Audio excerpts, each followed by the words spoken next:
नमस्कार दोस्तों आइए एक बार फिर से आप सभी लोगों का हमारे YouTube चैनल पर हार्दिक स्वागत है। दोस्तों, वर्ष 2025 चल रहा है और इसी 2025 के अंत तक बिहार के अंदर विधानसभा के चुनाव भी संपन्न होने हैं। दोस्तों, चुनाव के महज 4-5 महीने ही शेष हैं। इससे पहले सभी राजनीतिक दल बिहार के अंदर अपने अपने पक्ष में राजनीतिक समीकरण बैठाने का प्रयास करना शुरू कर दिए हैं। दोस्तों, बिहार के अंदर इस समय जेडीयू और बीजेपी की मिली हुई सरकार चल रही है। कांग्रेस और आरजेडी का गठबंधन खुद को मुख्य प्रतिद्वंदी के रूप में बिहार के अंदर पेश करने का प्रयास कर रहा है। दोस्तों, ये सब परिदृश्य इस समय बिहार का है, लेकिन बिहार के अंदर एक ऐसा समीकरण इस बार के चुनाव में चलने वाला है जो सबको पूरी तरीके से चौंका देगा, और वो समीकरण होगा बहुजन समाज पार्टी का। दोस्तों, अन्य पार्टियों की तरह इस बार बिहार के अंदर बहुजन समाज पार्टी भी दमखम और दमदारी के साथ चुनाव लड़ रही है। दोस्तों, बिहार के अंदर 5% जाटव समाज का वोट है और जाटव समाज बहुजन समाज पार्टी का कोर वोटर माना जाता है। दोस्तों, बिहार के अंदर जिस तरह दलित समाज के ऊपर अत्याचार और जुल्म होते हैं और उस समय बहुजन समाज पार्टी के कार्यकर्ता पीड़ित परिवार से जाकर मिलते हैं। दोस्तों, बिहार के अंदर इस समय जाटवों में एक सामाजिक जागरूकता देखने को मिल रही है। शायद इसीलिए बिहार का जाटव इस बार बहुजन समाज पार्टी की ओर मूव ऑन कर रहा है। दोस्तों, अनिल चौधरी की अध्यक्षता में बिहार के अंदर कुर्मी और कोयरी समेत अन्य समाज के मतदाता भी काफी संख्या में तेजी से जुड़ रहे हैं। शायद इसीलिए बिहार की राजनीति में बहुजन समाज पार्टी का भी एक बड़ा दखल होने वाला है।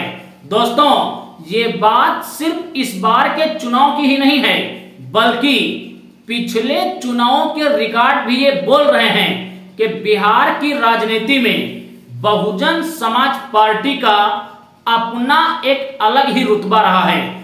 इसके लिए मैं आपको समझाने का प्रयास करूंगा। 2020 विधानसभा के चुनाव में कुछ विधानसभा सीटों पर बहुजन समाज पार्टी का दमदार प्रदर्शन। दोस्तों, बहुजन समाज पार्टी ने कई सीटों पर 2020 में AIMIM के साथ मिलकर चुनाव लड़ा, लेकिन कुछ सीटों पर बहुजन समाज पार्टी के प्रदर्शन ने विरोधियों को चारों खाने चित कर दिया था। इनमें सबसे पहली सीट है चैनपुर की, जहां पर बहुजन समाज पार्टी को 95,245 वोट मिली थी और यहां पर बहुजन समाज पार्टी के प्रत्याशी मोहम्मद जमा खान चुनाव जीते भी थे, लेकिन बाद में जमा खान जेडीयू में शामिल होकर मंत्री बने और सत्ता का सुख भोगने लगे। दोस्तों, इस बार जमा खान जेडीयू से चैनपुर के प्रत्याशी होंगे, लेकिन बहुजन समाज पार्टी का प्रत्याशी भी जेडीयू के प्रत्याशी को यहां पर इस बार फिर से तगड़ी फाइट देता हुआ नजर आएगा। दोस्तों, दूसरी सीट है रोहतास की रामगढ़।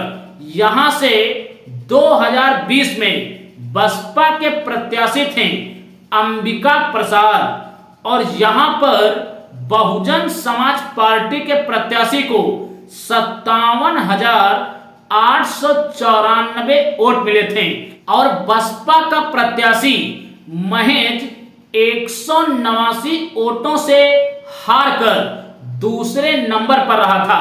दोस्तों, राजनीतिक विश्लेषकों का ऐसा भी कहना है कि बिहार के रामगढ़ में बहुजन समाज पार्टी 2020 में चुनाव जीत रही थी, लेकिन वहां पर काउंटिंग के चलते हेरफेर हुई और बसपा प्रत्याशी को चुनाव जानबूझकर हरवाया गया था। दोस्तों, अभी रामगढ़ सीट के विधायक एमपी बने तो यहां पर उपचुनाव हुआ और बसपा इस उपचुनाव में भी उतरी तो बहुजन समाज पार्टी के प्रत्याशी पिंटू यादव को एक बार फिर बड़ी संख्या में करीब 61,000 वोट मिले, लेकिन इस बार भी ये सीट यहां पर बसपा को गंवानी पड़ी। ऐसा कहा जा रहा है कि 2025 में जो विधानसभा चुनाव होने वाला है, इस चुनाव में बहुजन समाज पार्टी बहुत ही दमदारी के साथ रामगढ़ सीट पर चुनाव लड़ेगी। चैनपुर और रामगढ़ सीट इस बार बसपा के ही पक्ष में रहेंगी। दोस्तों, तीसरी सीट है करगहर, जहां से बसपा के प्रत्याशी थे उदय प्रताप सिंह और यहां पर बहुजन समाज पार्टी को 47,321 वोटें मिली थी। चौथी सीट है राजपुर, यहां पर बसपा के प्रत्याशी थे संजय राम, जिनको 43,836 वोटें मिली थी। पांचवी सीट है गोपालगंज, जहां से बसपा के प्रत्याशी थे अनिरुद्ध प्रसाद, यहां पर बसपा प्रत्याशी को करीब 41,049 वोटें मिली थी। दोस्तों, गोपालगंज बहुजन समाज पार्टी का गढ़ है, ये इस बात से सिद्ध होता है। अभी गोपालगंज सीट के जो विधायक थे उनकी मृत्यु हुई तो इस सीट पर उपचुनाव हुआ। दोस्तों, जब इस सीट पर उपचुनाव हुआ तो बसपा के सिंबल पर चुनाव लड़ चुके अनिरुद्ध प्रसाद की पत्नी निर्दलीय चुनावी मैदान में आई और इस बार यहां पर अनिरुद्ध यादव की पत्नी को बहुत ही कम वोट मिले। इससे ये बात स्पष्ट हुई कि गोपालगंज सीट पर बहुजन समाज पार्टी का भी अच्छा वोट है। दोस्तों, अगली सीट है बड़ी बाग, जहां से हीरा लाल खरिया बसपा के सिंबल पर चुनाव लड़े और उन्हें करीब 22,650 के आसपास वोटें मिली। अगली सीट है औरंगाबाद, जहां से बहुजन समाज पार्टी के प्रदेश प्रभारी अनिल कुमार चुनाव लड़े और इन्हें 18,444 वोटें मिली। अगली सीट है लौरिया, जहां से राणा कौशल प्रताप सिंह चुनाव लड़े और इन्हें 17,515 वोटें मिली। अगली सीट है गुरुआ, जहां से राघवेंद्र नारायण यादव बसपा के सिंबल पर चुनाव लड़े और इन्हें करीब 15,235 वोटें मिली। अगली और 10वीं बड़ी सीट है रफीगंज, जहां से बसपा के सिंबल पर रंजीत कुमार चुनाव लड़े और इन्हें भी करीब 15,000 के आसपास वोटें मिली। तो दोस्तों, बिहार के अंदर ये वो 10 सीटें मैंने आपको बताई जहां पर बहुजन समाज पार्टी के प्रत्याशियों को 15,000 से लेकर 1 लाख तक वोट मिले और एक सीट पर बहुजन समाज पार्टी के प्रत्याशी को एक अच्छी और शानदार जीत भी मिली। दोस्तों, ये सभी वो विधानसभा की सीटें हैं जो उत्तर प्रदेश से सटी हुई हैं और इन सीटों पर दलित मतदाताओं की संख्या कहीं ना कहीं भारी है। दोस्तों, एक बार फिर बहुजन समाज पार्टी इन सीटों पर दमदारी के साथ चुनाव लड़ रही है। दोस्तों, सिर्फ 10 ही नहीं बल्कि करीब 25 से 30 सीटें हैं जहां पर 2020 के चुनाव में बसपा के प्रत्याशी को करीब 5,000 से लेकर 15,000 के आसपास वोटें मिली थी। तो 30 सीटों पर बहुजन समाज पार्टी इस बार मजबूती के साथ चुनाव लड़ने जा रही है और बसपा के नेशनल कोऑर्डिनेटर रामजी गौतम का यह मानना है कि इन्हीं 20-22 सीटों की बदौलत इस बार बिहार के अंदर बहुजन समाज पार्टी सभी को चौंकाकर सत्ता का हिस्सा बनेगी।